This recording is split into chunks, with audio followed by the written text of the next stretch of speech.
Hello, hello, hello, everybody, and welcome to episode 10, where we try and get actually back on track after last week's episode, where we tried to do 2 episodes in one, which I think is safe to say didn't work. Knight's apparently already left. Oh, no, I was just pretending to be hypnotized. I actually thought we did okay. Yeah, did you, I don't think you listened or watched to these things back, do you? Okay. Yeah, it's pretty Train wreck. bad. It's pretty bad. Okay. Like the one where I'd watched the wrong episode, I think ended up probably being the best episode we've ever done. The one where we did 2 was just kind of piss awful. It's shite. in my opinion. But we are back on track. We have another closed room mystery, because apparently they only needed 1 episode in between to decide we need to do that again. And we're just going to jumping straight into it. So, thing I liked about the start of this episode, and I hate it, right, is that Jessica Fletcher, they actually tried to explain why she was there. Yes. For once. No family. Okay, it was weird, but they did actually try to explain it, which I liked. Does it start with the hypnosis act first? The great Garibaldi biscuit? No, what's his name? Not Giovanni. Chimjanzo? Chiamano? Cagliostro. It's the only name. It's the only name they ever give him throughout the episode, which I thought was funny. So that's apparently not his stage name. That is his name. Do people refer to Cher as anything else when she's off stage? Yeah, but like that's not normally, like with magicians, they have their stage names, but then you would expect their friends to call them Steve. Like Cher, I think is Cher, right? Is Cher's real name? No, it is not. Like I have no idea, but I would expect possibly friends possibly call her by her real name. Yeah, but he's full of himself. Oh, he's an absolute cock. Yeah, but again, it's he's got to be a cock because he's clearly the murder victim, and you're not allowed to have any ambiguity in the murder victims. They have to be horrible. Well, I mean, I have enjoyed that bit of this. Though, that actually... Why? I guess so that you don't traumatize the viewers by having a actual good person die? Yeah, I think it's there's an obvious... they are a villain. I'm going to dispute that. In the episode where the initial murder truly didn't matter and was done by someone else, the pseudo-pilot, the girl, I mean, she was a cheater, but I wouldn't say she was bad. And she gets killed in the at the dock. Yes, but that's that's infidelity. So that would have been bad. This is the 80s. That probably was burn at a stake worthy. But I'm not convinced. But okay. But yeah, but also that's one of the few episodes that really doesn't fit the mold that they're trying to create, I would argue. Which is interesting, considering it was supposed to be the initial pilot. Yeah, and I wonder if they only actually showed it in the end because they ran out of budget and couldn't record another episode. Fair. But yeah, anyway, going back to this one, the setup is very similar to a lot I feel we've seen before. Like it felt very much like the episode where she goes to visit her niece who is engaged to someone who's doing a drag act. Yeah. Right. The whole setup felt very similar to that. So you're in I'm assuming it's just like a hotel complex that has a casino in it and they're probably in Nevada. But yeah, so it starts with this hypnosis act. Apparently somebody's favorite animal is a chicken, which I found odd. The scene though following that, where he tells them to imagine they're all naked, the chicken woman then just strutting in front of everyone was hilarious. But pretty much But all of them did. None of them seemed to go, "Oh, better cover my bits." No, some of them did act like they were trying to, but it was horrible acting like they were trying to. Like, one of them does try to roughly cover her butt as she turns around away from the audience. But it's all just, no.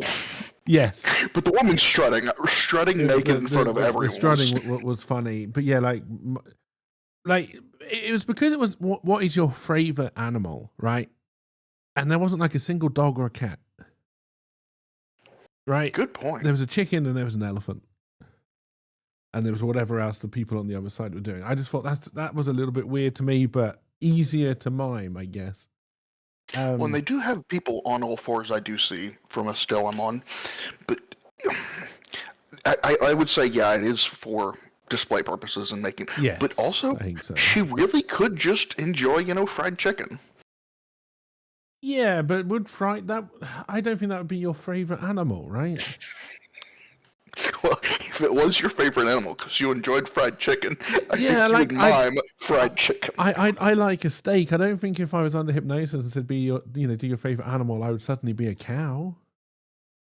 At best, you'd be, prime rib.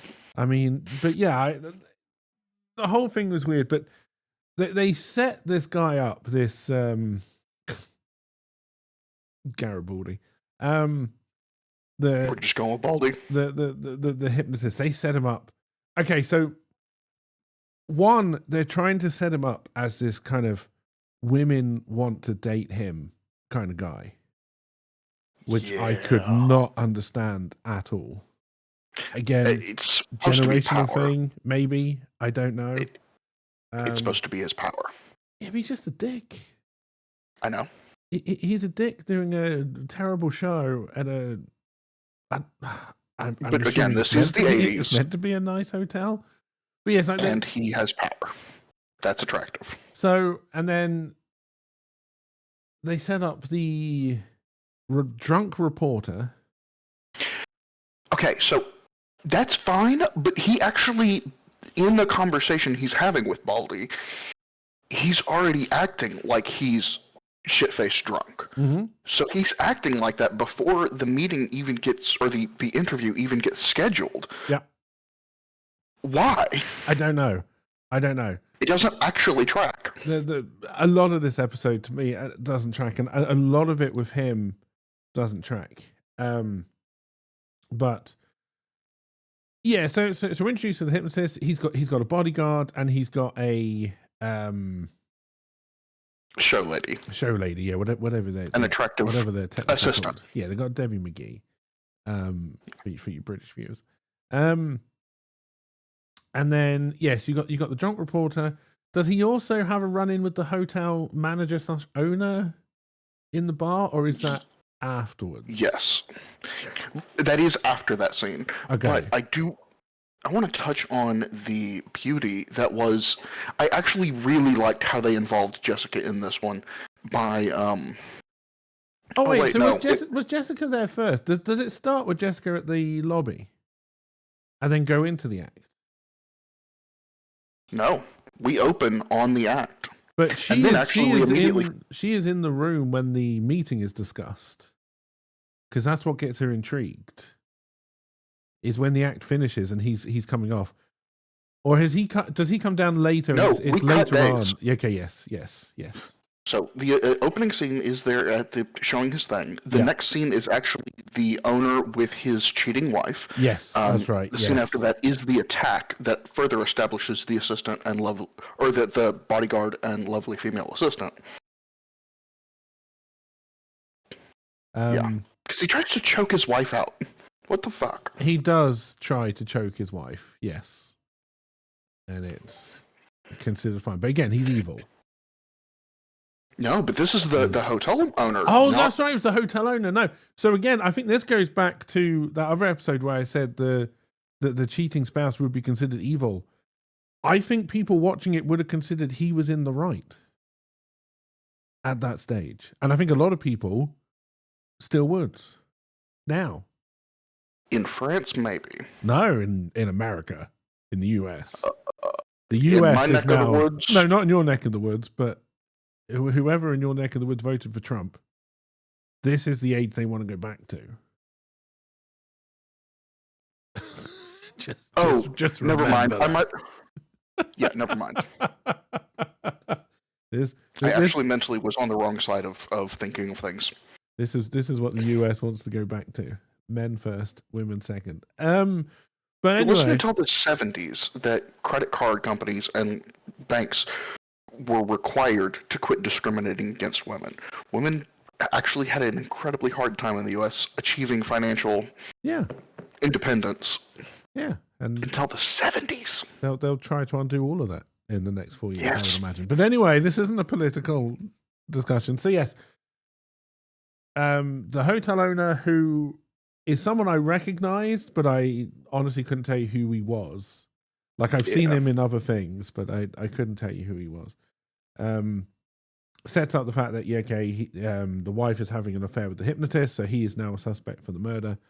And then there's Jessica Fletcher is introduced. So she rushes in. She's at the lobby of the hotel because she's been telegrammed over by who she thinks is a editor, I think it was. Yes, editor. Main editor. And then she ends up meeting junior editor. Editor's assistant, actually. Yeah, whatever it was. Junior editor's assistant. And it turns out she has forged this whole thing to get Jessica Fletcher down here because they love this idea of a hypnotist mystery. Right, and they really want Jessica Joan, and they really want. Dumb. So I was confused because I honestly was like, are we meant to have met Joan before?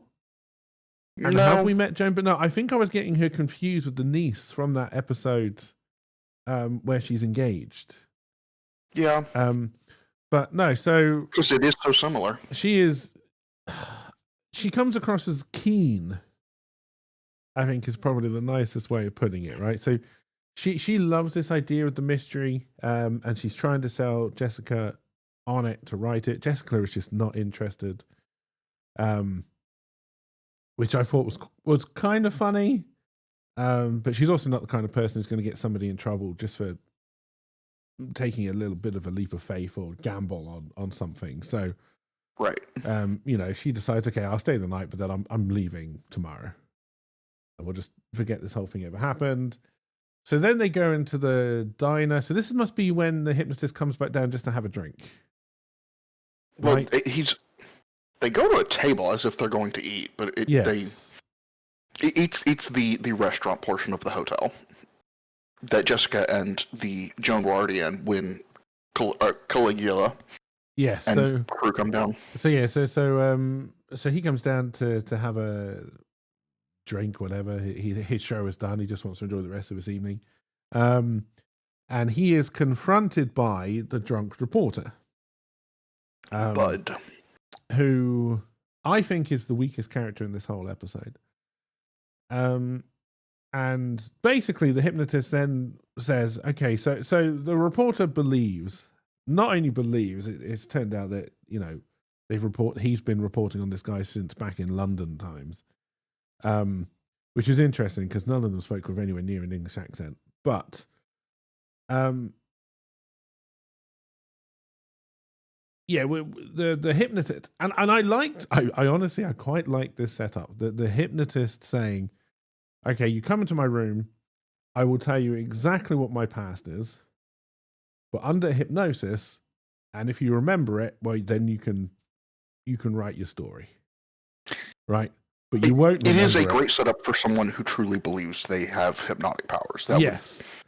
And you're gonna show up. It's the perfect arrogant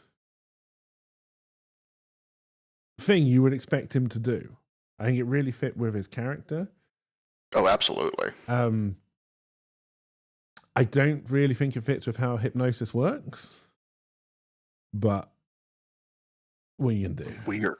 I'm sure we are going to have a conversation on that. What I do like, though, is in this scene, so obviously Joan and JB hear all this. Joan trying to convince JB to go up and actually be part of the interview, I thought was brilliant. You're a writer. Aren't you the least bit curious? She taps into Jessica's. She actually pulls on she a does. primary motive of Jessica. She manipulates Jessica Fletcher incredibly well. I love the fact that before even all of that, she or whatever it is, but she rushes off to get the invite to join in with the rest of the reporters, Joan. Right. Before she even asks Jessica if she wants to do it. I have a whole diatribe on that. Right. She's just off. The character of Joan is very annoying. Right? I think she's meant to be the lovable misfit assistant. Right? Lovable oaf almost. But to me, she just came across as, more annoying than anything else. We're just going to dive into it. So as far as I'm concerned, Joan is going to get caught up in a pyramid scheme.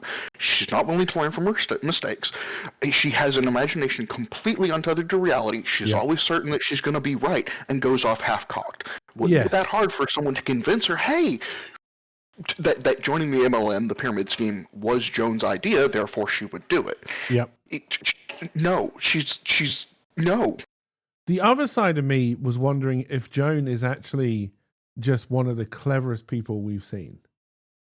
In that, has she actually been sent by her editor, who knows Jessica Fletcher is not going to be interested in this, but they really want a hypnotist book, and Jessica Fletcher's really going to sell it?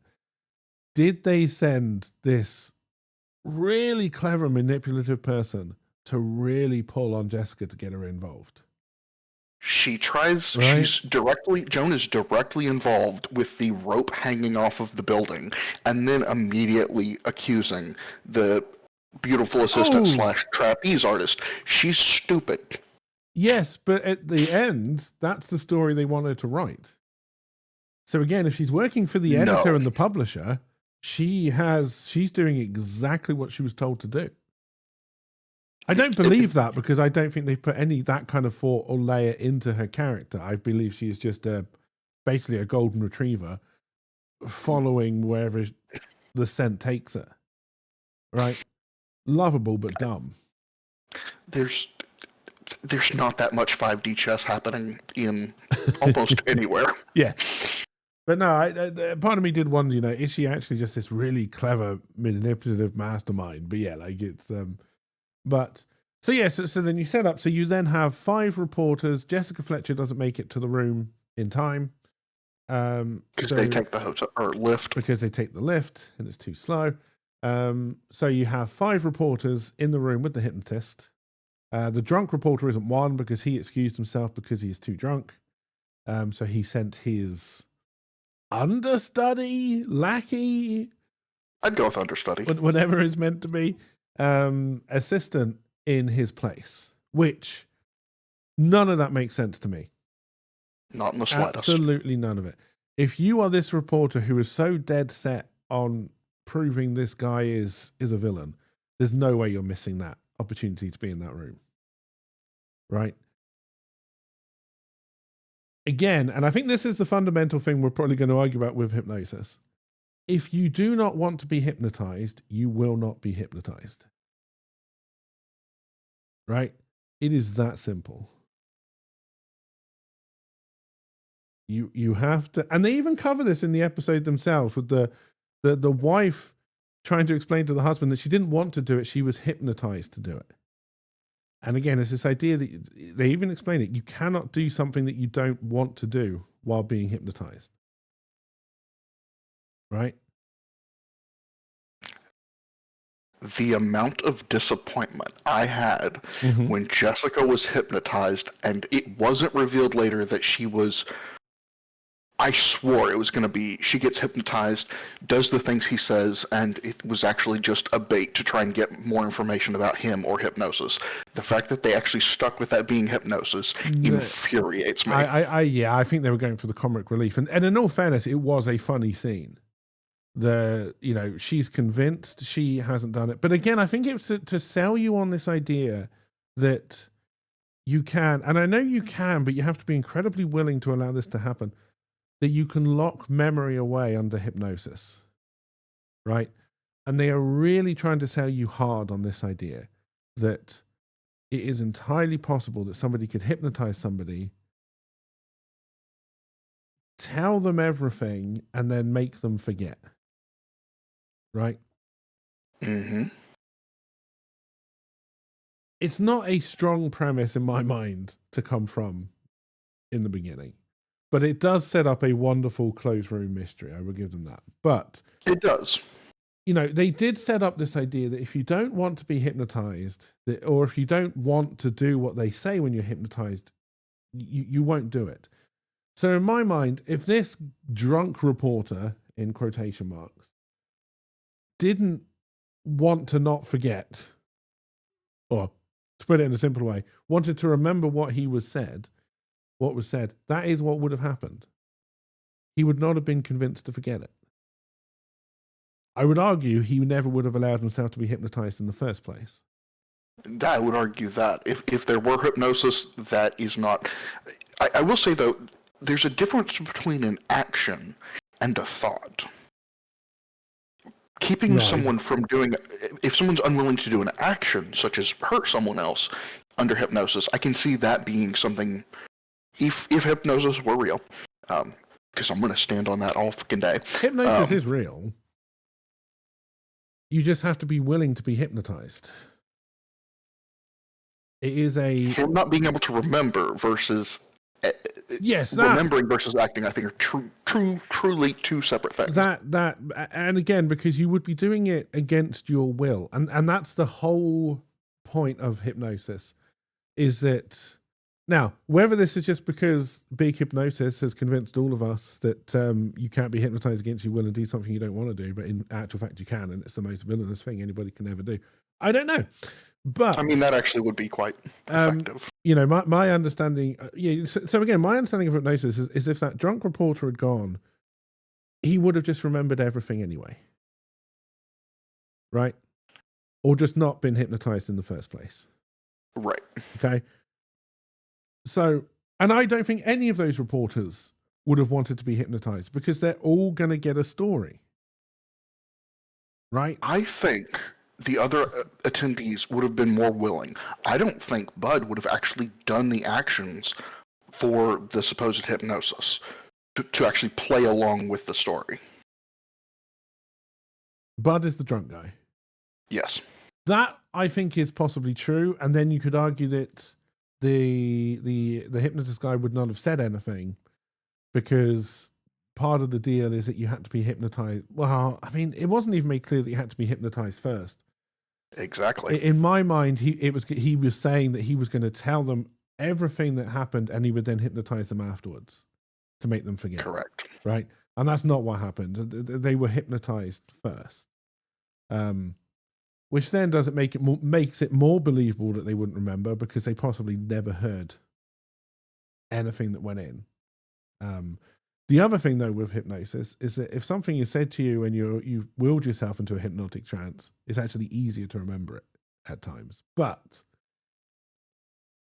this idea that this man can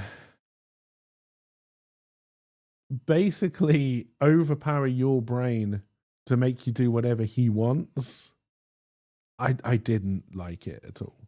It fit the character. And it fit the man that he would believe it.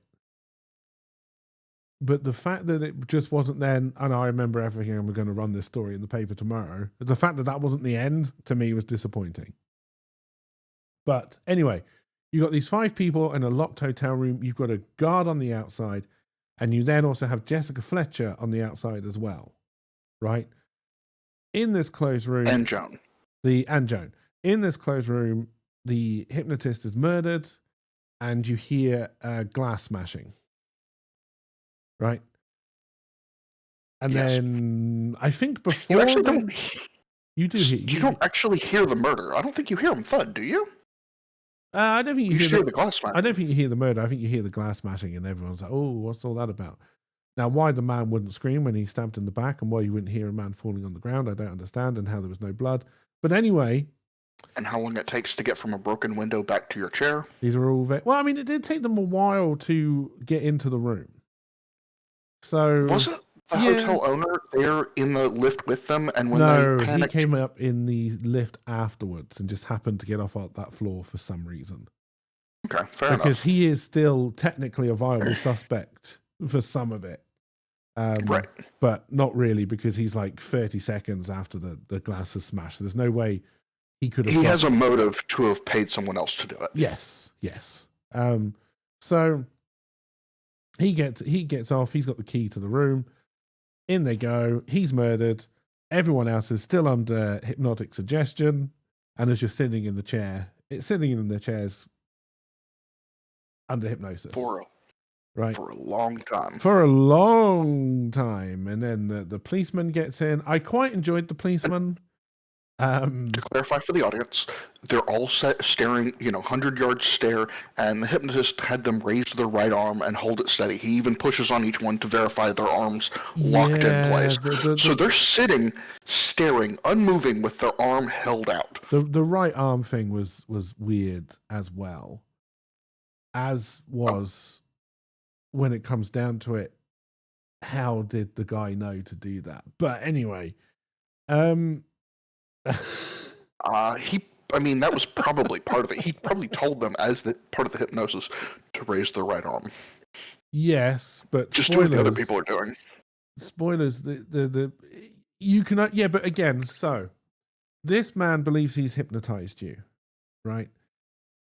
The murderer, spoilers, is sat in the middle chair, right? Apparently, with like a 1,000-yard stare directly in the middle. Now, you could argue that out of his peripheral vision, he might see the person next to him put his arm out and not drop it down with the hypnosis, right? But bear in mind, he hasn't heard a single word the hypnotist has said. The hypnotist has said. Oh, that's fair. Right? Because that's apparently the only way you can avoid being hypnotized is by earplugs. Blocking your ears. Yes. Right? So it didn't make a lot of sense to me that he knew to go along and how well to go along. Now, part of that you can argue is the fact that the hypnotist is standing behind them when he's testing the arms. So it's quite possible. Okay, he's not going to move his head, but he can move his eyes around to have a look to see what's happening. But he can't hear anything. And that was the weird bit to me. Because I was like, yeah, if he could hear the hypnosis and just ignore it, this all makes perfect sense. But then, yeah, it's revealed that. But anyway, so closed room. Yeah. There is another thing in this scene. Yeah. That guy, the understudy to the journalist. Yeah. He tries to also encourage Jessica to come. Why? He already knows at that point he's the one who's going to go. Yeah, what is the sequence of events there? Does he know he's the one who's going to go? Has he been told to go? Almost immediately, as they walk away, or as Baldy walks away, Bud and his understudy are right there, and Bud immediately cops out to go to bed. So at what time? Immediately. And then when does he meet Jessica Fletcher after that? Because it has to be before he goes to the hotel store to buy the earplugs. Yeah. Right? So I would argue that maybe he says it's good for Jessica Fletcher to be there because he's still formulating this plan. Fair. Right? Because this is meant to be a spur of the moment thing. The actual murder it is presented to him in a way that he thinks he can get away with it. A plan comes together fairly quickly.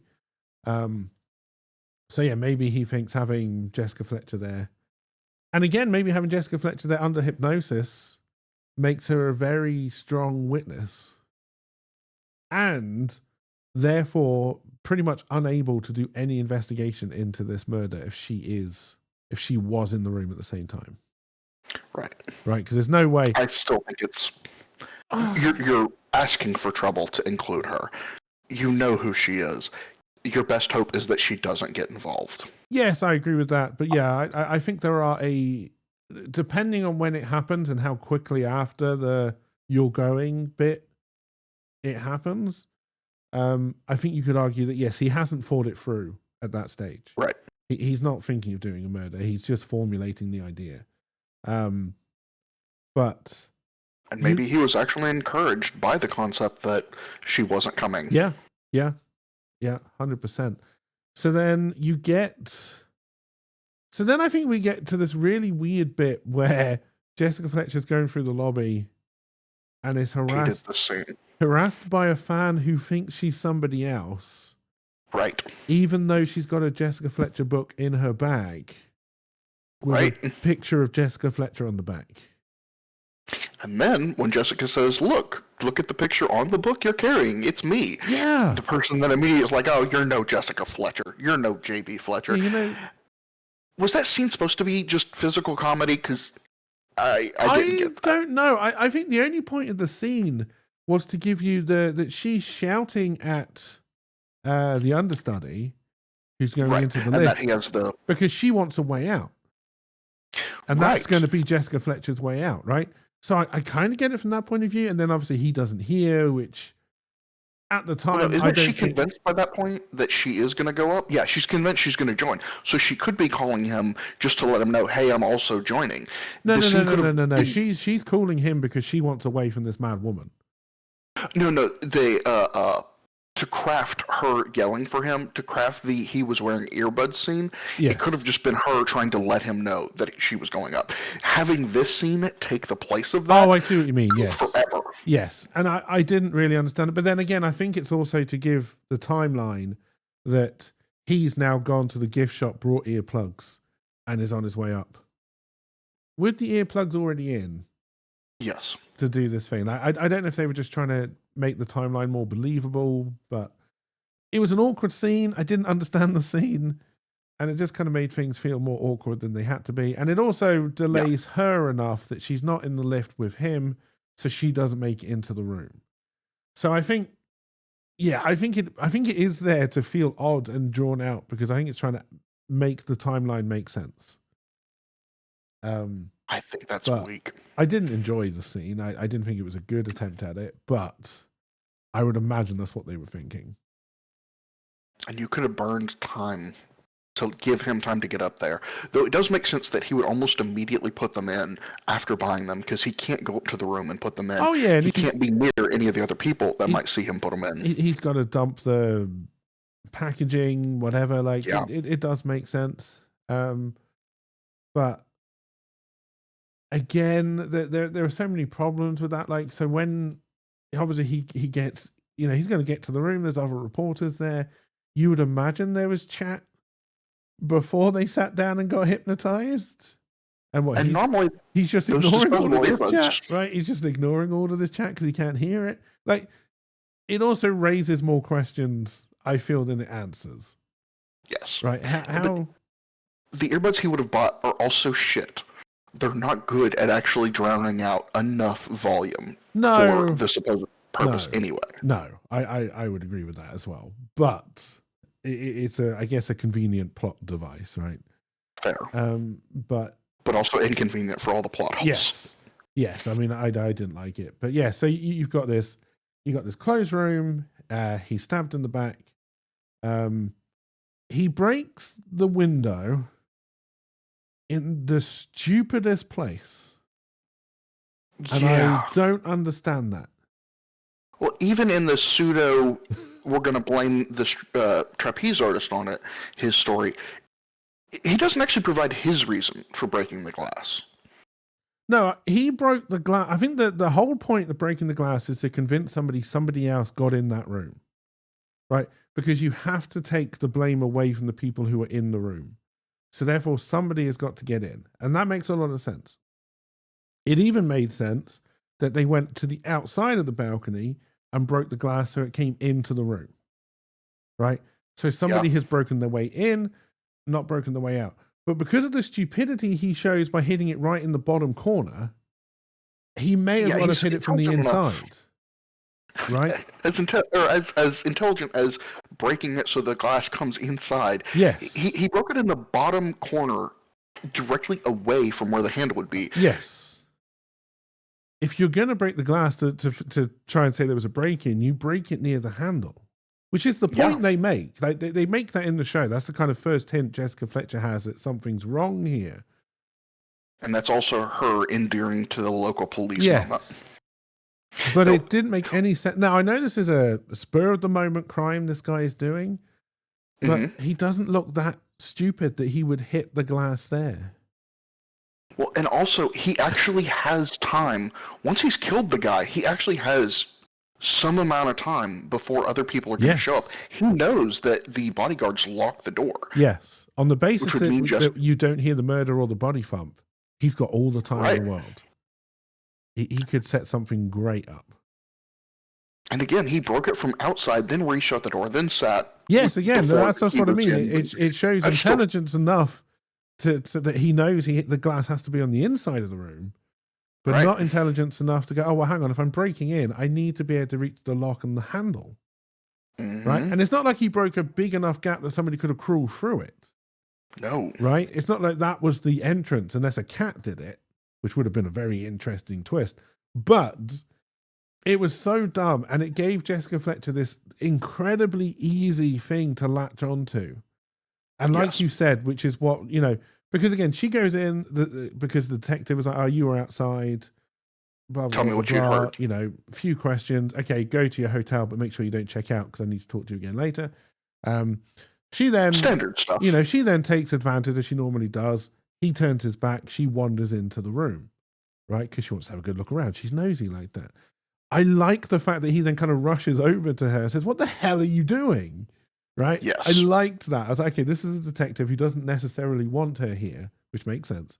But then, she points out this incredibly obvious clue, which there's no way the detective hasn't thought that already. Honestly, when I saw the broken glass, none of my mind went to this as a break-in.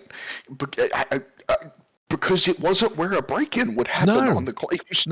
It was feet away. Yes. And because we never actually saw which side of the glass, which side of the balcony the glass was on, I wasn't sure at that initial point whether the glass was on the inside or the outside. Right? I want to dial back. Yes. Joan's fainting scene when they come in.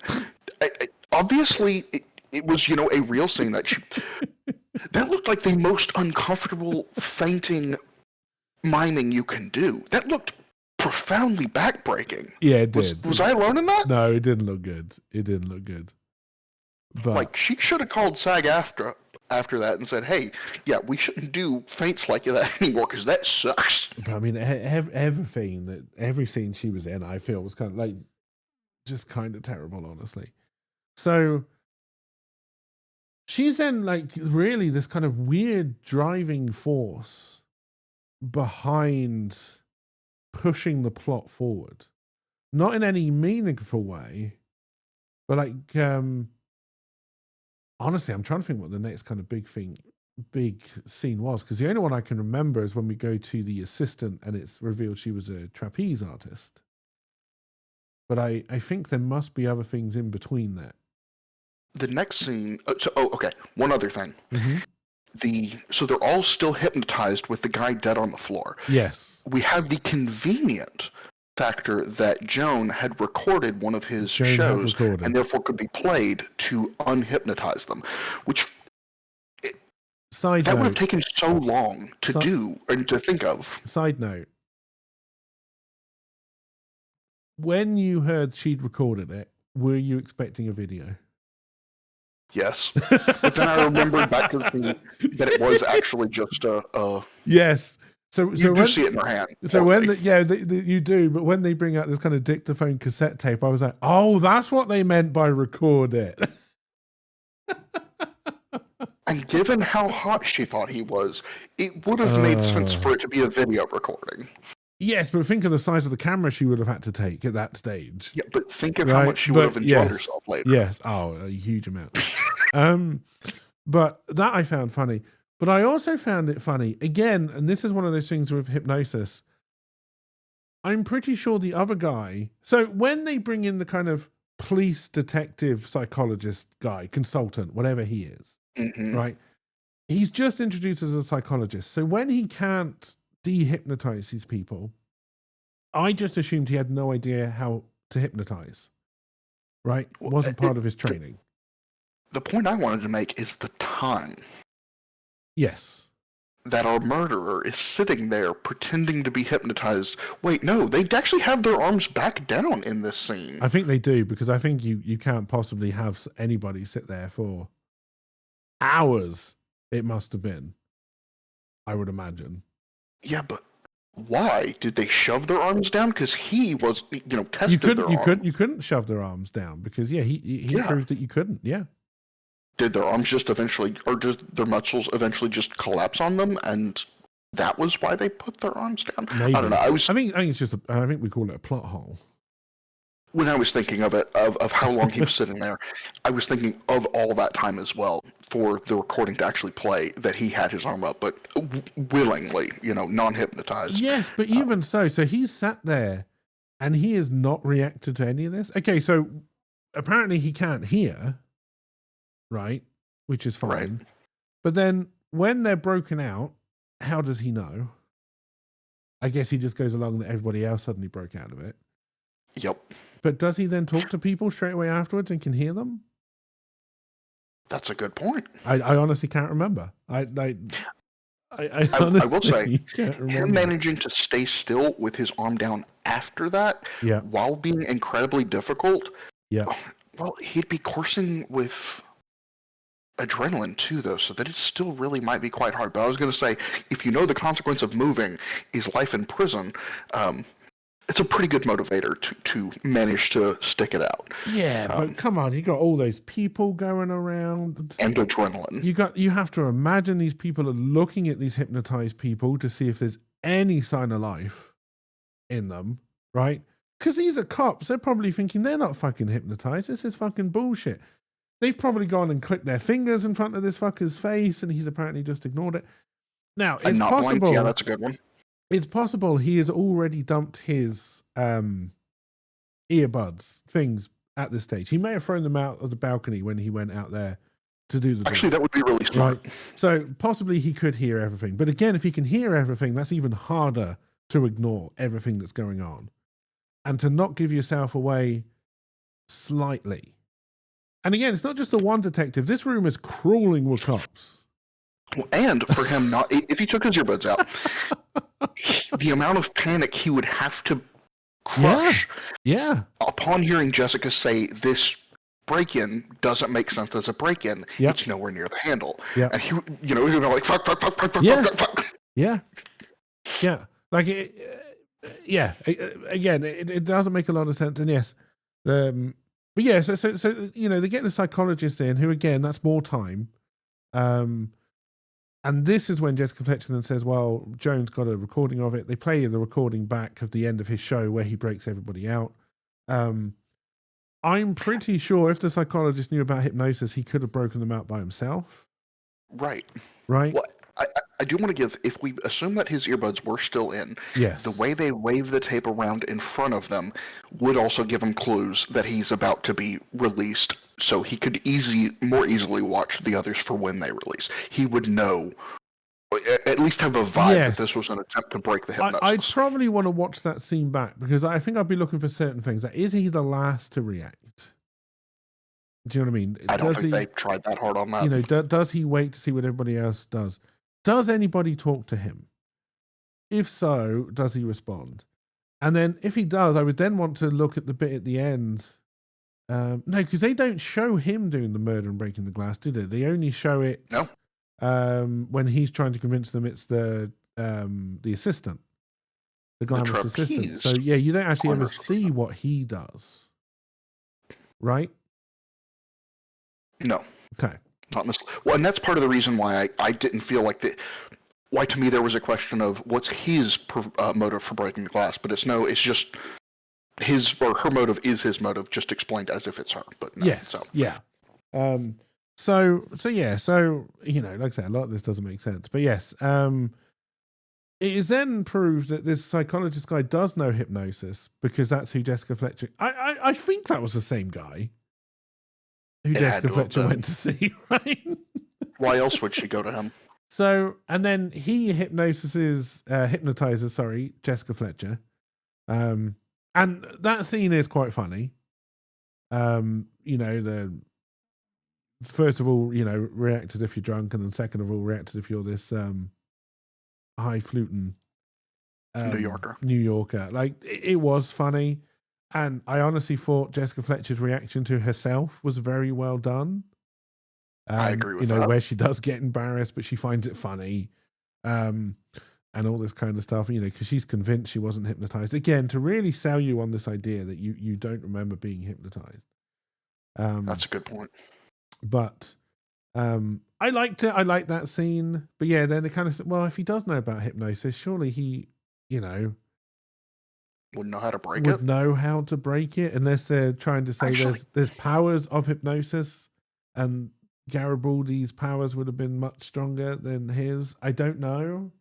That actually begs the question: why didn't they just have him do that? It would have. What was the value in specifically playing back Baldy's tapes to the plot of the story? Because we're already the locking the memory. Yeah. Well, no, I guess if you were. No, if you make it locked to the individual person, then he can't re-hypnotize them. He can't break them out of the hypnosis and then re-hypnotize them to get them to spill the beans on what happened, because then you could have separate magicians. You could essentially access what someone else had done. The hypnosis guy, the other guy, could undoubtedly have re-hypnotized them to work out what they remembered. But if you force it to be Baldy to unhypnotize them, then it could only be Baldy. Kind of puts in a lock. But again, it's then kind of going down this idea that there's a kind of like levels of strength of hypnosis, which I don't know. Maybe there are, but it didn't. I wouldn't even say it's just strengths, just who the caster was and how they did it. Yes. You don't have to. It doesn't have to be strengths, just variations. And if you don't know that particular variation. Yes, but again, so a lot of them, when they do this hypnosis thing, it's because there's a certain word that will break people out. So if they don't know the word, then they can't be broken out, or like the sentence. And that would have made sense. But at no point during the setup of the hypnosis did he say, you will only wake up when you hear such and such, as far as I'm aware. Or remember, right? So I don't think it makes a lot of sense, because, yeah, he never actually told them how he was going to wake them up or what they needed to listen to come out of the trance. But again, I don't know a lot about hypnosis, but it goes against my understanding of how hypnosis works. So we're then trying to set up all of the murderers and kind of work them out. So Jessica Fletcher, and again, these are probably all out of order. The next scene is actually the coins and her wondering why Bob was so drunk. Oh, this is the awkward bit at the casino. What are they called? Fruit machines? It's a slot machine of some sort or something? Which has got some kind of computerized voice. I kind of found that a little funny. Which I guess must have been like amazing at the time, but looked and sounded like the most boring slot machine in the world. It couldn't have been that revolutionary. Jukeboxes happened before this. This was just a novel that they decided to implement it. Well, no, jukeboxes, you're playing a record. I think a lot of people would have understood that. This was very much meant to sound like a computer robotic voice, rather than there's just a vinyl in there, which then plays the correct bits at the right times. This would have been tape. But again, they know about cassette tapes. They know about recording technology. Yes. But I mean, if you argue that it is actually a robot and a speaker doing it through digital, because tape also would cover it. But yes, it looked like the most boring slot machine ever, with this terrible voice that comes out, basically trying to encourage you to gamble more. This is where Jessica Fletcher basically admits that she knows. No, does she admit that she knows the guy wasn't drunk, or is it just gentle question? No, it's because they both. It's the understudy is kind of like going, normally he can take his booze so much better. I don't understand why he got so drunk. Now, I don't know if that's meant to be him trying to set his boss up as the fool guy.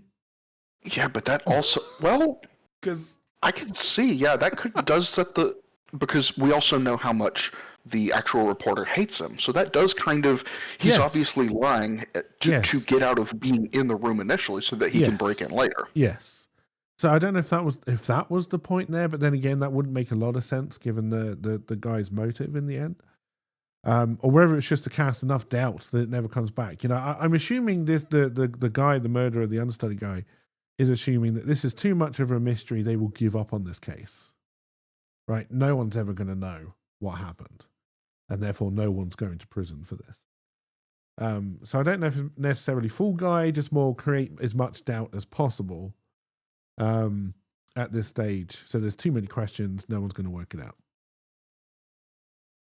Again, not a very good scene, I didn't think, but fine, it moves the story along. I believe she then goes, at some point she meets the hotel manager and he's basically ruled out as a suspect straight away.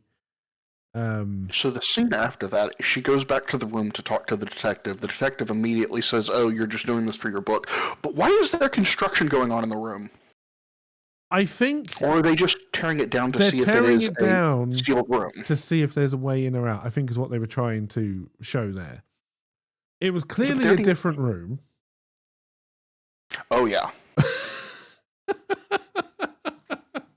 Because they he had the world's largest suite. Yes, no, it was clearly a different room. One that I'm assuming the hotel or the set had construction going on anyway. But yes, I think that was meant to be, he's trying to work out how somebody got in or out because he's convinced that's what must have happened. So he's just looking for anything, and he clearly hasn't got a clue what has happened. No. So when Jessica Fletcher then says it's got nothing to do with the book, and if I did write it, you would come off not looking like the bumbling idiot you are. Anyway, so he changes his tune once again, and he's like, "Oh, I quite like Jessica Fletcher now." I mean, she's hard not to like. Again, for no real reason. And then, at one point, it's revealed that the hotel manager didn't need to kill the guy because he'd found out a way of cancelling the contract without having to pay him. So that was his reason to kill him gone. And he had the good alibi that he was right there like 5 seconds after the murder anyway. Right. The timeline would have been impossible for him to do. So then you go to the drunk guy by the pool? Nope. The trapeze artist. Oh, is it her in the gym first to set up the fact that she used to be a stripper / trapeze artist? No, that makes sense. I've never heard of a stripper trapeze artist. Is this what? No, I think when they say, like, when you go, I have, because you do the kind of, I can't think what it's called, but you kind of have like the ropes or the sheets hanging down from roof to floor. And you have people dancing on those. No, but again, they seem to think that trapeze, when they did the test at the end, was just somebody climbing down a rope. Oh, fair. So I think that's what they're saying trapeze was. I think she, rather than dancing on a pole, she just used to dance on a naked on a fairly high sheet. I think. Yeah. I think that was her act. But so so it sets up that she is now a very viable suspect, because if she can do height, she can do rope work, she can climb up and down. She could have got to the balcony, broken in, killed him, but she didn't really have a motive. Yes, there's no real motive that we can understand. Now, I did wonder if they were going to pull out the old chestnut of, but she was desperately in love with him and therefore jealous, because Murder, She Wrote loves that plot line, but luckily they didn't. Yeah.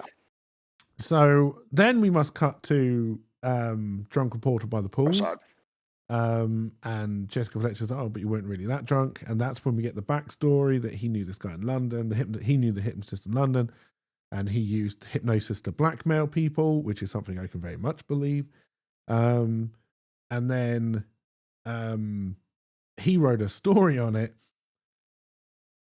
setting it up somehow that all of the things on the story were false and that was set up, and that both the journalist, and the publisher both managed to lose their jobs seemed odd. I'm assuming there was I'm assuming there were a lot of lawsuits and a lot of legal wranglings, which were meant to have caused that. My understanding of copyright and libel, specifically libel, for the U.S., that wouldn't have resulted, I don't think, too much or in too much damage to the publisher. But I believe libel laws are actually a lot stronger in Britain. They are, yes, but I don't believe the reporter and the and his manager would have lost their jobs over it. Honestly, and the guy is doing shady shit in London, but he specifically feeds a fake story to the reporter. But again, that you have to assume that's something they would probably could have proved. But anyway, good point. And to the fact that this one reporter is chased out of London and can only find a job doing gossip columns for some rag, right? Going forward, and then we see, I think, what is one of the funniest things ever: the police lowering down a dummy from the roof. I don't think that's a dummy. I think that's a real person. Oh, I thought it was a dummy. I honestly thought it was a dummy. It looked like they had their legs actually against the wall as they were rappelling. But yeah, so both the reporter and Jessica Fletcher see this person coming down the wall. She rushes up to the roof. Oh, that's right, because there is a thing, and I don't know if this was done on purpose, because again they set kind of the thing up so poorly. So there's an intervening bit where the guy who did the murder, the understudy, is reporting back to somebody on the phone about the trapeze artist. That was actually just before the. And this is where Joan. Going outside. This is where Joan overhears it. Right. So I don't know if they're trying to say and feed into suspicion of the understudy. He's not actually on the phone. He is feeding this information to Joan. Right? He still needs to investigate these people to find their motives, though. How else would he know that she was a trapeze artist? Remember, he didn't think about any of this beforehand, so he might be trying to feed it, but he also needed to learn it. Yeah, so, but again, I couldn't decide if it was purely meant to be Joan's luck that she overheard this conversation, because she just happened to go and use the phone at the same time, or if he is being more insidious and feeding this information to Joan. What I wouldn't understand is why he would want to feed that information to Joan. Right. Other than he's trying to get it back to Jessica Fletcher, because there's no way that he would know at this stage that she already knows that. One would assume, unless he overheard Jessica Fletcher and the other person talking about it, but then that isn't shown either, right? Well, and it was in the gym. There's not an overhear layout because it is the hotel and they've got the door shut in the gym. You would hear someone come in. So, and they're all full of mirrors. I couldn't work out whether that was meant to be luck or if that was insidious to feed it to Joan. But anyway, Joan gets this idea, and like the golden retriever she is, she runs with it straight to the police detective rather than Jessica for some reason. The detective, she wants to show Jessica she did good, also runs with it. And then they do this big test to see if you could get down from the roof on a rope onto the balcony, right? With a huge piece of machinery and 5 extra guys. Yes, I don't know what the machinery was. I don't know how the police thought that she was being dropped down. It was all very weird because, if someone's going to do it themselves, it's going to be a little bit of rope that you've tied onto someone on the roof. And then you're going to drop yourself down, right? It was all so fucking stupid and over the top. And why do you even need to prove that someone could come down from the roof? Like, you can do that. That's just a thing. I don't know. But then... And you can see from the outside, you could go between the different suites to hopefully stay out of people's vision. Yes. And then this is when you're given the clue that Glamorous assistant is afraid of heights. But why did it? And then Joan tries to drag the trapeze to prove it was her, Yes. and then says, "Oh, because she got scared, it was her." Yes. Joan goes off half-cocked, and Yes, she's Joan certain she's goes right. off half-cocked all the fucking time. And I don't understand why somebody like Jessica Fletcher would honestly put up with it. Yeah. Honestly. In the beginning, okay, she's forced me here to this hotel under false pretenses, but, you know, it's a paid-for trip by my publisher. Who gives a shit? We'll just forget about it. But as time goes on, and she keeps on doing this shit, I don't understand why Jessica Fletcher isn't, look, can you just fuck off? I phoned your boss. You've been fired. Fuck off. And how stupid do you have to be to keep running headlong into these mistakes and not learn that, hey, maybe I should slow down because all of these mistakes are in very short order. And in all fairness, all of these mistakes she makes, they have zero consequences for her. Yeah. Because in the end, Joan gets exactly what she wants. Yeah, I didn't like that. But yeah, so you do the trapeze artist, but I mean, I think at no point did I honestly really believe that anyone had broken in.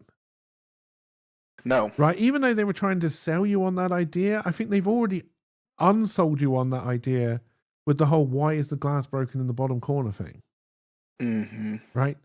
So at no point did I think it was anybody but somebody in that room. And we've only ever met one person in that room before, so we know who the murderer is. Right? It's not going to be one of the 4 random reporters we don't know. Right? I was convinced it was someone in the room, but it could have, it was a theory or a possibility. No, because then the bodyguard would have known. Yes, and they did set up that the bodyguard. So this is another kind of side thing they did, because there's also the wife of the hotel manager, the one who was having an affair. So she has actually gone, before this has all happened, to the bodyguard to try and arrange the murder of the hypnotist, which I thought was funny. Yes. I also thought it was funny, Jessica Fletcher getting on the back of the motorbike and that guy struggling to turn the bike around, and I honestly thought they were going to fall off and die. I loved that scene, because in movies, it's always, you're not going to help some rando. But can you imagine seeing Jessica Fletcher come up to you on your motorcycle and asking you to follow a car? It doesn't matter how bad his driving is. You're going to take that up. You've got to. What I loved is that she didn't actually ask him to follow the car, right? She was like, where can I get a taxi? There won't be one for ages. Oh, I really wanted to follow that car. Get on the back. We're doing this. We're doing this. He was so keen. And yes, I'm with it, right? I'm with it. Yeah, if someone wants me to follow a car, yeah. And normally, you wouldn't want to do that because maybe they're the good guy and you're supporting the bad guy. Yes. But it's Jessica fucking Fletcher. Yeah, she's asked about a cab, and she's just a lovely, sweet old lady. But then, yes, the bad driving when they first do the corner bit, I was like, oh, Jesus Christ, where are they going to take this? I think it was just a bad take, and I think maybe Jessica Fletcher unbalanced the rider or whatever. Right. Because all the rest of the riding is perfectly fine. But on that first bit, I was just like, oh, dear. You could even say it's because he's a partial amateur, because riding with a second person is significantly different. Oh, it is. It's very difficult, yeah. 100%. And that's where you see the payoff between the wife, the hotel manager's wife, and the bodyguard. Which raises a lot of questions, but that's very quickly solved by yes, we talked about it, and now I'm paying him to keep his mouth shut. It is interesting that Jessica does keep that whole plot line to herself. I think technically she doesn't, because she does say to the wife that I have to tell the detective this, but I want you to explain it to me first. So I think she does tell the detective, just never on camera. Was my understanding of it. I might be misremembering. Because when she confronts the wife in the hotel room, it is like, look, I followed you. I'm gonna have to tell the detective, but tell me your story first. which I believe is the steps Jessica would take. Right. Because And honestly, paying off the person because you wanted a murder and it didn't happen, but now they essentially can blackmail you with the murder did happen. yes, That actually holds water. yes, and it you does. could basically prove neither one of them could have been there. Yes, yeah, and it was interesting, but we then get to and again, they again seem to be relying on this, and this is something that's become such a trope in crime shows. Is somebody says something, which then lights the spark for the case to be solved. You know, it was as if they were deaf, dumb, and blind. And that was it. The solution is so obvious that she sets up this sting operation. They also managed to do the other classic thing with that, which is, hey, can you repeat yourself? And the person tries to start back from the beginning. Yeah. And no, I just want your last words again. I just want the last words, yes. Yeah. Also, why is that ever necessary? Is that just to give it to the audience? Because she obviously heard him clear enough to process. I don't know. I think partly that, but it is also partially true that if you've had a half-second thought, right? Yeah. Something has flashed through your mind incredibly quickly. You're like, oh my God, that was it. What the fuck did I just think? You may want them to repeat themselves, but you would probably want them to repeat everything because you probably wouldn't be aware of what bit you flashed on. Right? If you're aware of where you flashed, you probably already know what you were thinking. But yes, it's such a trope now that I groaned a little bit when that happened. I was like, I figure we're going to have that for the rest of the season. I've kind of just written it off as a product of his time. So, and the fact that it is the trope. It is the trope, and it's the trope going. That's not even a product of its time. That is the trope going forward. I wonder if Murder, She Wrote started it. Oh God, I hope not. But so we then get to again what has become very similar endings for Murder, She Wrote is the sting operation.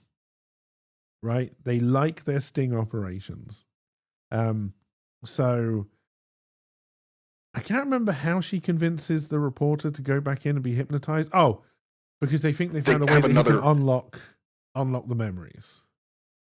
Right? Yep. I have a specialist hypnotist that I can unblock what he blocked. He was going to unblock what they've blocked. And then it turns out to be an accountant from a different hotel or something. I think it was just a random police officer. Whatever the explanation was of why, because they did try to explain that it wasn't a police officer that he would have already seen. So they did try to explain that it was somebody that this guy, the murderer, would not have seen before. You know, it's just some random guy, and he was trained by the police psychologist on what to say to convince you you're being hypnotized. Which again I thought was interesting, because if this is a guy who truly believes in hypnosis and went to the effort of doing blocked ears for the first time, why was he not frightened this time? Why was he not frightened that this hypnotist would hypnotize him? And he would reveal that actually I did it. I stabbed him in the back and I did all this. But there was no fear there. Yeah, that's a good damn point. Right? So, because he believed in enough to put in the earbuds. Yeah, he believed enough in Garibaldi that he had to take protection, but he didn't believe enough in this other one, which again makes no sense to me. You either believe you can be hypnotized or you don't, as far as I'm concerned. So that didn't make a lot of sense. He then, basically says, this is what happened, but I replace me with glamorous assistant, because that's the only one who could have trapezed. Because, again, he's been following the investigation as well, so that's the only one who makes sense who could have possibly got in, and why the window was smashed. Right? That's when Jessica Fletcher goes, but, she's scared of heights. She couldn't have done it. We know you did it, and we know you got earbuds. What are they called? Those things you put into actually stop yourself? Earplugs, yes. So here's what I didn't get, right? One, I'm going to assume that hotel probably is not covered by CCTV at that stage. Fair. I'm also going to suspect that he did not pay credit card for those earplugs, right? Cash was king. So even though you suggest he's been to the gift shop to buy these earplugs, is there any way that Jessica Fletcher could have proved that? So a guy coming in and just buying a pair of earplugs would be peculiar enough that that the cashier might have noticed it, and also they might not go through that many people, comparatively speaking. It's a big, full hotel. Yeah, as far as we're but concerned. how many people go to gift shops? Well, I would say that somebody who wants earplugs in a hotel would be very common because they're just trying to get some sleep. Yeah, that's fair. I would argue that it And is buying probably, just and they just want the earplugs because they're tired and they just want to get some fucking sleep. you could argue just having CCTV in the gift shop, though. That In the because 80s, that- we're still dealing mainly with audio. this is a big recording hotel, equipment. though. It is a big hotel. So, but yes, I don't think we can assume there was CCTV. Whereas now you would assume it's all covered by CCTV, and we caught him buying the plugs, right? And Oh yeah. when you're being broken down in the sting, you're going to know there's probably video footage if you're buying those, right? And that's going to weigh on you to decide whether you're going to break at that point or not. Because again, this comes down to another one where they only really get him because he confessed. I will say, though, I'm appreciating that more and more they're having the appropriate people present for the confession, not just Jessica's word. Because one of those, the person confessed just purely to Jessica, and that's the end of it, and the person's arrested. At least this time, the relevant people are here to also witness You it. have the cops around because that's who's Yeah. going to... Yeah. But I could also understand that possibly he would want to break because this was not a well thought out crime. This was not really a malicious crime as such. This was a crime of opportunity and in many ways a crime of passion, right? He does mention it's been on his mind for a long time, though. Yes. But, because it is revealed that the boss of the drunk reporter was actually the understudy's dad and he killed himself. It's actually revealed earlier that No, there is some it's relation between them. revealed that he is the son of someone that the drunk reporter used to work with. I do not believe it's revealed that it's the boss that also got fired from London. Correct. Correct. So we It's know. only revealed at the end. So that was the big reveal at the end, and it's also not revealed, I don't think, until right at the end that the dad killed themselves, which I think I got right. I think he did commit suicide over it. Right. In terms of the story. So I He can couldn't kind get of more understand that, okay, maybe he just wanted to confess to get it over and done with, and maybe he would have been very easy to break. But what I found funny about this one is that earlier on in the show is the first time that Jessica Fletcher mentions the fact that this would not do well in front of a jury. The case that they started to build up already. And I would argue that based on what they had with the sting, it would not have held up well with the jury. In the US. You may have been able to get it because you're questioning that. Okay, so, well, if he wasn't hypnotized, he's clearly made up the story about the trapeze artist. Why would he make that up if he wasn't guilty? Like there are, but the number of people in the US that go to jail just for a confession that was harassed out of them by police. Yes, but unreal. again, these are confessions that are harassed out of you by police after 24 hours interrogation, right? When they've broken you down because they know what they're doing. They've broken you down, right? And you just want to go home. So you'll say yes to fucking anything, right? Right. That's not what happens here. Jessica Fletcher just paints a very loose story that any lawyer could poke holes in, and then they break down for some reason. Okay, so pre his breakdown, you're arguing it wouldn't be enough. Okay. With his confession, though, and the police chief there, that goes to a jury. Or the jury agrees. Oh, yeah, no, I agree with that. But why confess? Exactly. I don't understand why they always confess, apart from the fact you have to wrap the show up, right? I get that. But again, it's just... I could see him confessing because he wants to feel vindicated. Because of the motives, I can imagine, especially if the son was quite young and his father killed himself, that would... Oh, yes, it's not a good reason, but of the ones so far, I get this one. Ish. I honestly, I would assume it would have Ish. been more he would confess 10 years later. Yeah. It hadn't been solved, but yeah, he confesses 10 years later because it weighs down on him. Because I think it is something that would weigh down on him. This is the first murderer I think we've seen who possibly you feel sorry for. Correct. In a way.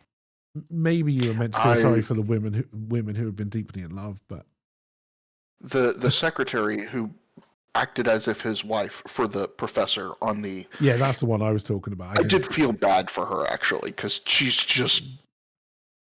psychotic, but I did not feel sorry for her.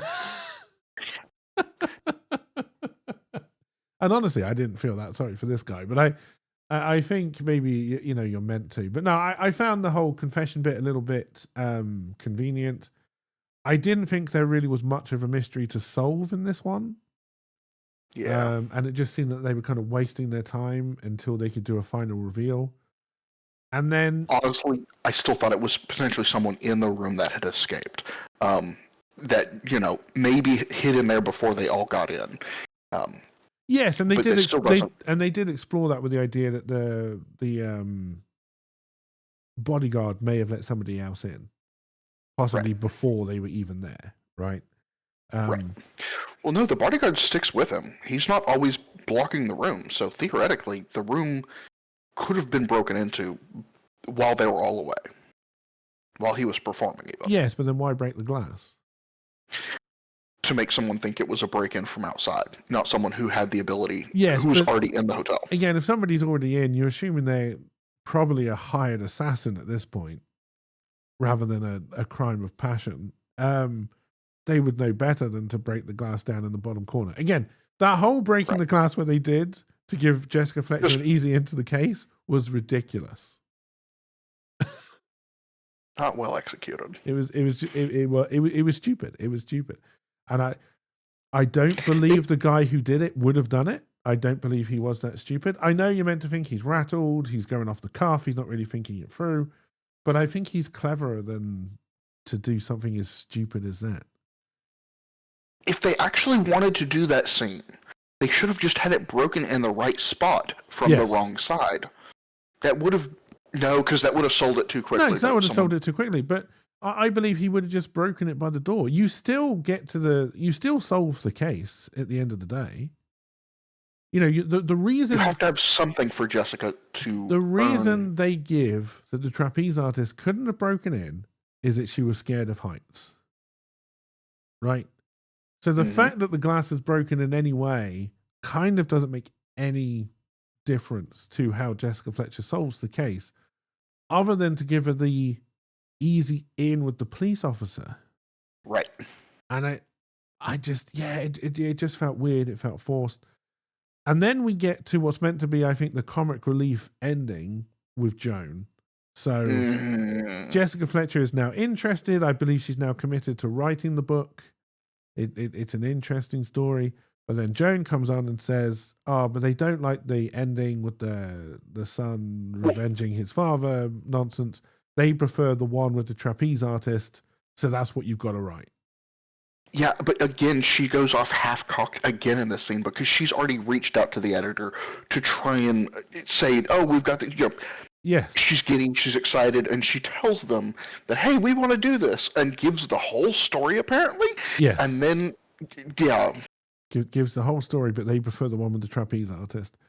And actually hasn't gotten Jessica to sign off on this before the entire spiel. Yeah, and again, and I just like, Jessica Fletcher does this exasperated kind of look, but I'm kind of like, no, aren't you just going, can you just fuck off now? Yeah.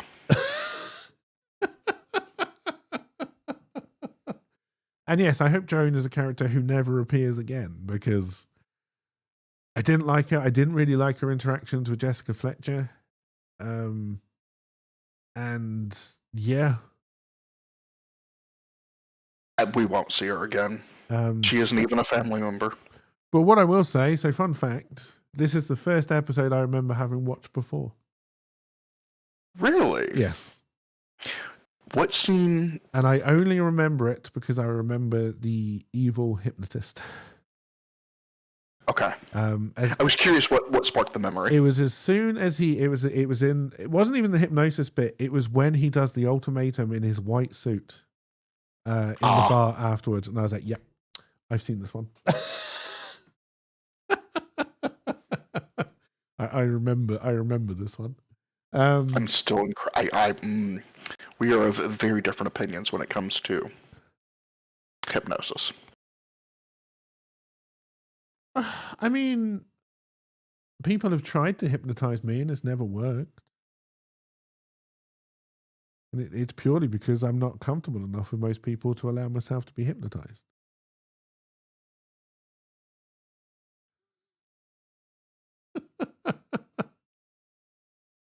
I don't want to be hypnotized. I don't want to act like a chicken to make other people laugh.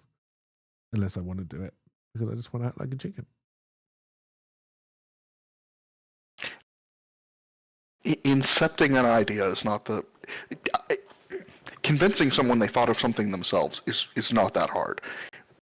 Getting someone to I've been around a lot of manipulators. I know. Oh no, manipulating people. Very effective manipulator. None of them go for hypnosis. But the fact is that the guy who did the murder would not have wanted to be hypnotized.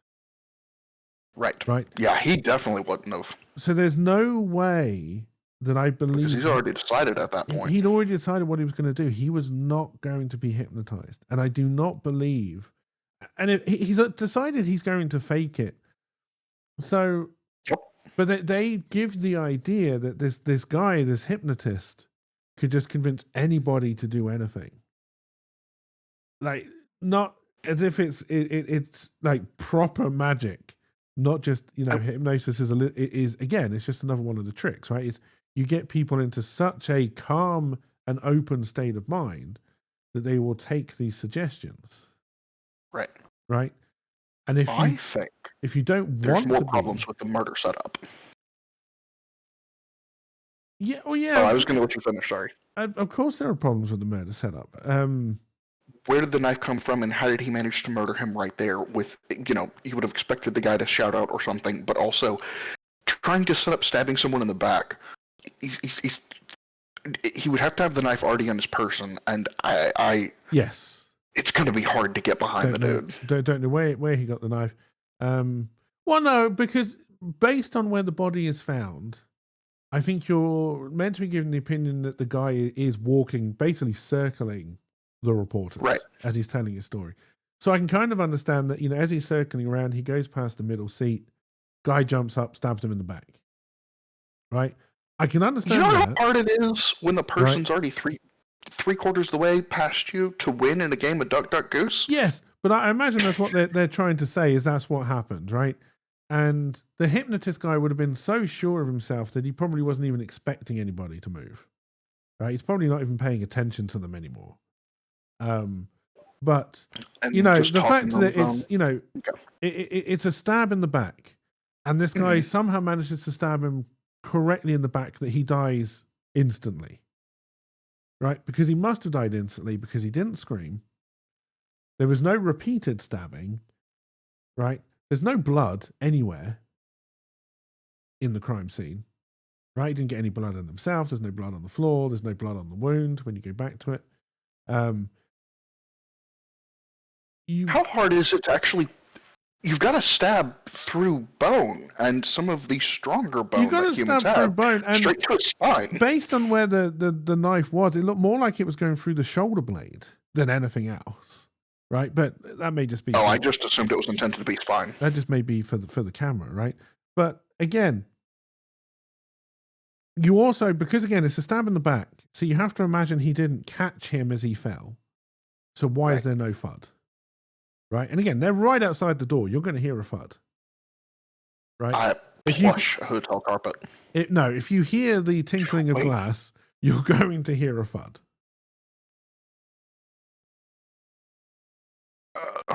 Right? When was shag carpet popular? Even so, it wouldn't have been that thick in a hotel, I would imagine. Well, and we also would have seen it. This is a human being fooling completely unsupported onto the floor. Do you know how loud a noise that makes? Right? The people underneath would have heard it. Yeah. Right? But we don't have to worry about the people underneath. The people underneath can't react quick enough. And the people underneath definitely wouldn't hear the broken glass unless they were already on their patio. Yes. But yeah, that didn't make any sense to me. Because again, if you're trying to believe that he stabbed him in the back but did catch him to place him on the floor, again, you've got to expect there's going to be some kind of evidence there that happened, right? And it would also be fucking hard to do. Yes, it'd be impossible to do. And then, yeah, the whole, he then walks to the fireplace to get a poker, which you imagine he wouldn't have known was there in the first place. So he's making this up as he goes along. To get a poker, to break the window, you then have to assume he takes the poker and puts it back. Oh, that's a good point. Right? Or else what people are going to go, oh, I wonder why there's a poker randomly in the middle of the floor. Or even a random poker out on the patio, or a random fire poker that's thrown off of the patio and landed downstairs. Exactly, right? So, yeah, again, they tried to set up a clever closed room mystery, but with almost no cleverness about how they did it. No. We were meant to, the only thing we were meant to be in wonderment was, ooh, it's hypnosis. Ooh. And that makes for a weak episode. Yes. I thought it was a very weak episode. And honestly, it's one of these episodes again where Jessica Fletcher saves it. Yeah. It really is. Like her being hypnotized was a great scene. I only wish that we'd seen it rather than just it being played back for us. If they were going to do it, yeah, I would have preferred that. I would have loved to have seen her act that out rather than just do the voices, because I think that would have been funnier. It's a better reveal to have it with the after the fact, but they couldn't have done video. No, they could have. They could have done video. 100%, it's a better reveal. But if you're just going to reveal it straight afterwards, there's no point of creating that suspense. Right? Well, and when you know that that's what's going to happen. Yes. You can tell that obviously it worked. Yes. That's the shtick. To me, that didn't make a lot of sense. And then, to your point, I think it would have been a lot more interesting to say, but no, I wasn't actually hypnotized. I was pretending. Because then you're selling the idea that, you can pretend to be hypnotized, which is what that guy may be doing. Because I would have brought the guy in the middle chair pretending to be hypnotized to do his plan without the earplugs. Yeah. I would have brought that. I would have brought that. That would have worked. Right? And then again, Jessica Fletcher has proven, even to a hypnotist himself, that you can pretend to be hypnotized, right? But that's not what they did. They go the cheap and easy route like they always do. And they could have done that with video, because they still could have had the comedy of her doing the voices, and then just randomly cut out and just pop back to reality and be like, that's nice, dear. This was honestly, fun. Video would have been more fun, because then she could have given a very subtle wink to the camera to indicate to us she's not actually hypnotized. She's playing with the hypnotist. And it wouldn't have taken any longer on screen. No, not at all. Not at all. The only thing it could cost more is actually trying to record those scenes and then play them. So the hardware for a TV, a recording, and getting it repackaged to play in a short period of time. Yeah. But, that, of course, if they're recording. That I thought was weird. Well, I think it's already been set up in the timeline of Murder, She Wrote that CCTV does exist. Yes, because in one of the episodes, there's a guard at a gate. And he watches the woman who's not a woman get out of the car because the woman's already dead. Right. Right. So we know that CCTV does exist at this time in Murder, She Wrote. And that it's not cheap. It's not because cheap. It's only private security who's got it. But it's not cheap because that was a rich man's house. But you could argue that maybe the police specialist consultant therapist, although you could also argue that a therapist shouldn't have any recording equipment in their room, but then he's got the tape deck recording equipment anyway, so that argument goes out the water straight away. But yes, I don't know. The storyline in this episode I thought was very weak. I liked the fact that it's introduced that Jessica Fletcher is there not of her own volition. Yes. The fact that a murder then just happens to take place while she's there, we have to accept that. That's going to happen. But she's not there. That is the episode. Let's just show. She's not there visiting her family or whatever. She hasn't been. She wasn't brought there by the person who did the murder or the murderer, which is what normally happens, right? She was brought there by a completely independent third party and had no involvement in the case until Joan involved her, basically. And I really did like that line from Joan, because she's completely willing to write this whole thing off of hypnosis, and the fact that that's the perfect of, you're a writer, isn't it interesting? Or what exactly does she say? Aren't you interested? You're a writer, aren't you interested? Yeah. And it was, it was a good line. It was a good manipulation. But yeah, I did not like the character of Joan. I did not find her endearing. I found her manipulative, annoying.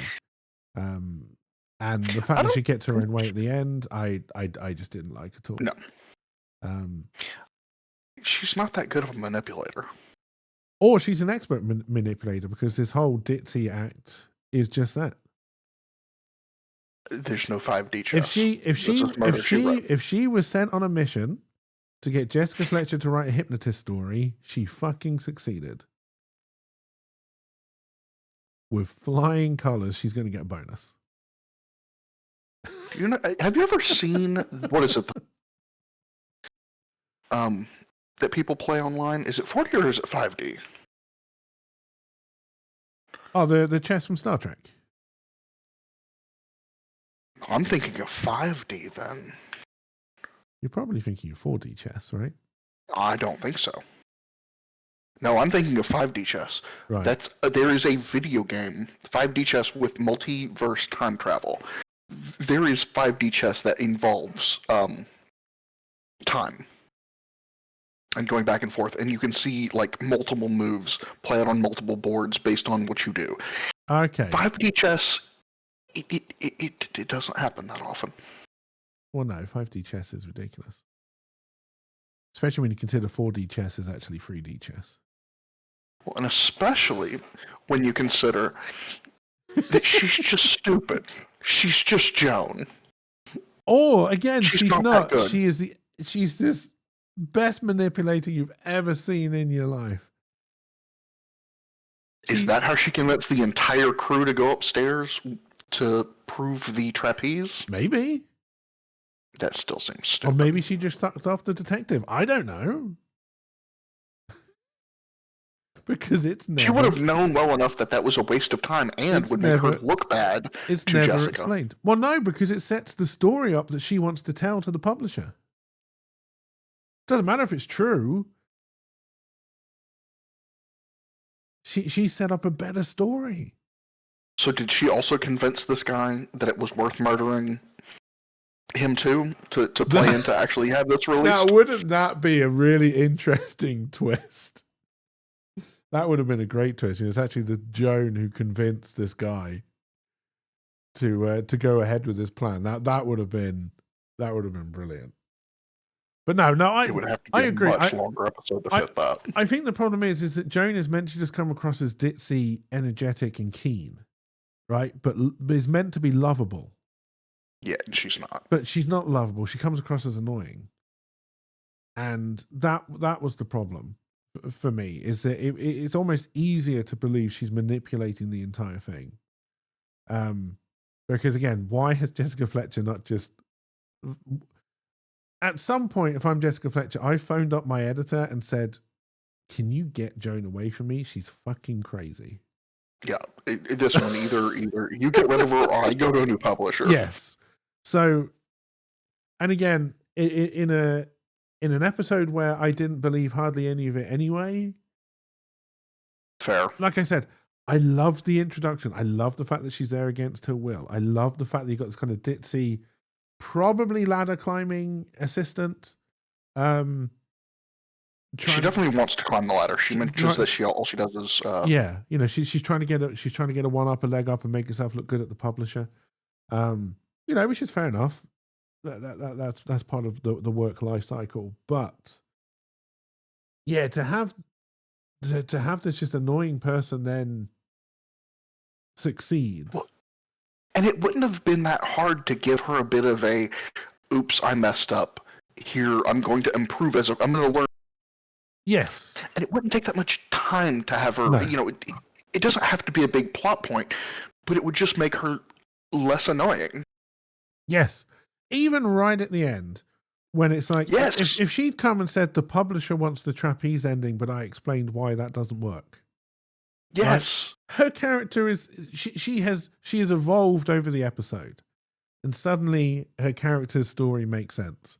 But no, she goes in fully properly apologize for bringing Jessica out there under false pretenses. No, not really. Yeah. Because I don't think she's sorry. She could have done that. Yeah, she could have done a lot of things, but the fact she goes in and comes out the exact same character.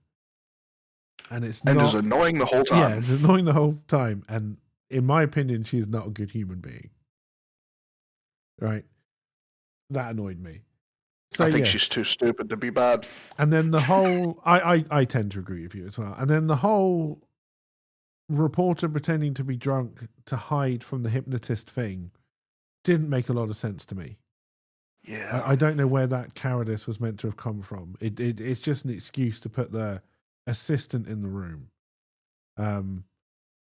rather than the guy. And again, if you know that the assistant is the son of a guy who has killed himself over this, is that really something you do? I mean, if you want him dead. But he didn't want him dead. He wanted vindication. I guess once he's dead, you can't prove that you can't prove the scams. Yeah. Unless the house of cards comes falling down, but that's a huge gamble. Yeah. So yeah, and if you're that drunk reporter and you've been desperate for years to prove this guy, you're in that room. Yup. You were in that room. So again, yes, I thought this was a weak episode. I don't think it had a lot of redeeming features. I think honestly, the few comedy moments with Jessica Fletcher, the hypnosis, and her getting on the motorbike were the two redeeming scenes. For as bullshit as it happens in movies, for as common of a trope as it is of follow that car. Yes, the physical comedy was great, but they made it actually believable. And she asked for a taxi. 100%. Yeah. She's just a sweet old, what 20-something wouldn't just be thrilled to have Jessica say, follow that car. Yeah. That guy was clearly bored or whatever, and there was a call to adventure, and he answered it. And even have to be bored. This is just a story that you're. I think you'd have to be bored if you were busy and once in a lifetime going to do something else. You probably would have told the old lady to fuck off. This is a once in a lifetime. Again, I don't think it's ever explained if he knows who she is. If he knows she's Jessica Fletcher. But she's just a sweet old lady. The fact is when they park up to watch the exchange, he's also interested and is having a good time, right? Yeah. I liked that. I liked that a lot.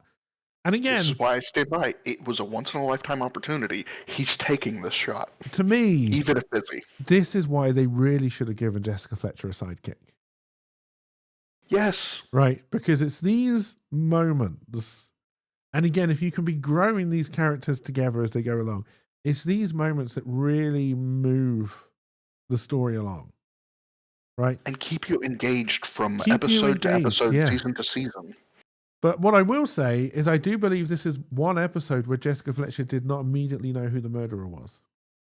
Correct. So that was also interesting. There also wasn't a psychic, well, I know this person isn't guilty because I said so. Yes, because Joan would have had to have been a suspect. Right. For Jessica Fletcher to then go, oh, well, she definitely didn't do it. So that was kind of nice. But yes, not one of the worst episodes because there's been some real stinkers within these first 10. Like I hate hypnosis. this probably does still float up towards the top of the list, not because of its own merits, but because of the competition. I hate hypnosis. I hate hypnosis as well. It's Pseudoscience bullshit. It's a horrible That's idea, mine. and I know it can be used maliciously. It could have been such a much better plot point if Jessica, if it was at least something you could break out of. Yes, it would have developed the story so much more. Yes, I think you could have developed that story a lot better. And who knows? Maybe when they go back to hypnosis and see season 3, they'll do a better job. No. Oh, no. If No. they don't start repeating stories, I will be amazed. I just don't want hypnosis. I will be amazed. Bullshit. They're gonna hypnotize a horse. Okay, that's funny. Oh, and go fuck yourself.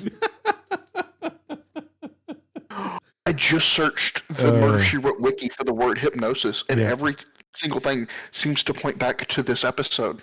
Okay, that's probably good. Yeah, but yeah, that's because they don't want to spoil the hypnotized horse who's driving a self-driving car. I swear to God. But yeah, that. But yes, I will say I think I probably preferred it to the ballet episode. I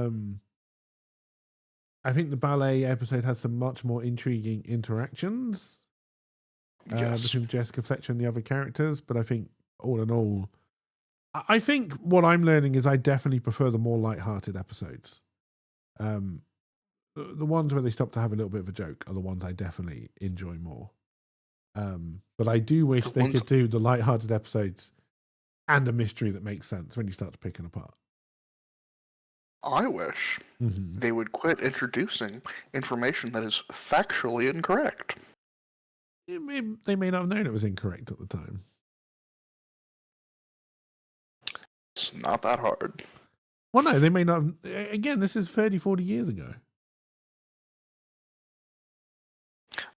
The understanding of hypnosis at that time, it probably was around the stage when hypnosis was becoming a very big stage act. And there was a lot of hysteria around hypnosis. There still is a lot of hysteria around hypnosis. Now, clearly they played that up because they're trying to add to the tension and the drama. But this may have been their understanding of hypnosis at the time. The common person, sure. The writers are just common people. And remember, they can't just Google hypnosis. They'd have to go to a library. They can't phone up their local university. And then, for all we know, I don't know, was hypnosis ever outlawed in the US and books burnt? Like, no. I honestly don't know. I know in my school library you could not get hypnosis books because they were terribly scared of them and were convinced we were all going to go around hypnotizing each other to do stupid things. That's a true story. I want to say they now have a hotline. Yeah. They have a hotline for filmmakers to call for scientific advice. Yes, but I think if you called the scientific advice line and said, I want to talk about hypnosis, they'd probably hang up on you. Exactly. But no, I don't think, I mean, again, because you have to assume, a lot of it is done just because it's TV and it's to up the story and the drama and the tension and all that kind of stuff. But I would argue with hypnosis, it's probably something they've, like, two writers in a room, they vaguely heard of hypnosis and they possibly went and saw one stage show. And that's all the facts they went in with to write the episode. At a minimum, it would have been better if it could be resisted. Yeah, I agree. I agree. In every instance. But again, I wonder if in the 80s or 90s, whenever this, I think we are in the 80s still with these early episodes, aren't we? That again, with the hysteria of hypnosis, maybe they didn't even think it could be resisted at that stage, even though he then resists it the second time. But don't ask questions. Earplugs are the only reason the second time, but still. Well, no, he didn't have earplugs in the second time. Yeah, but it also wasn't a good hypnotist. Yeah, but he didn't know that.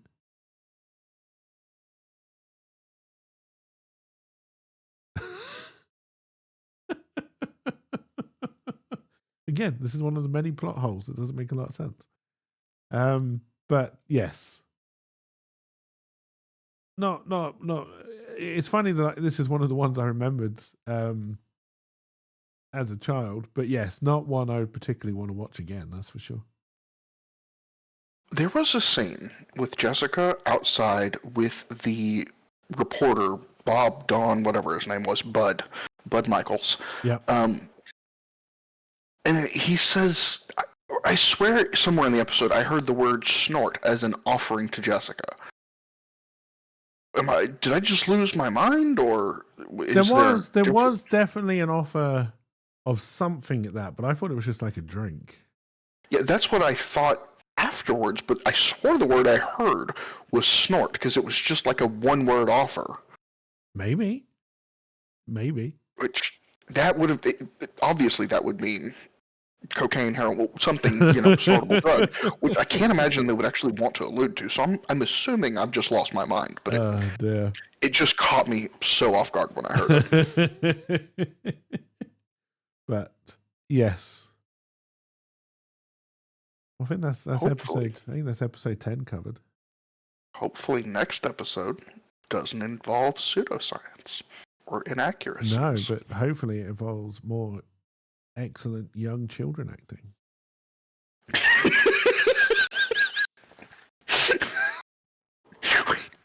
We're going to have to start a counter, aren't we? For bad child acting, random family member inviting her out, completely inaccurate science. Honestly, I really want there to be, oh no, someone's been murdered in a primary school. Look at all these fantastic kid actors we got in. Oh, that would be good. Oh God! But yes. Anything else you want to add? Nope. You sure? Yeah. 100% sure? 50-50 friend of friend? Yes. Okay. All right, then. I believe that... I almost said, all right, then, chat. That's not what this is. All right. How you doing there, Dick? How you doing there? The weeks seem very long these days. Yes. I know that feeling. Thank you for joining, everybody. Have a wonderful rest of your day. And Nightbringer might say goodbye, or he might not. See you tomorrow. Oh, now that's a promise. All right. That's a threat. Bye for now, everybody. Bye.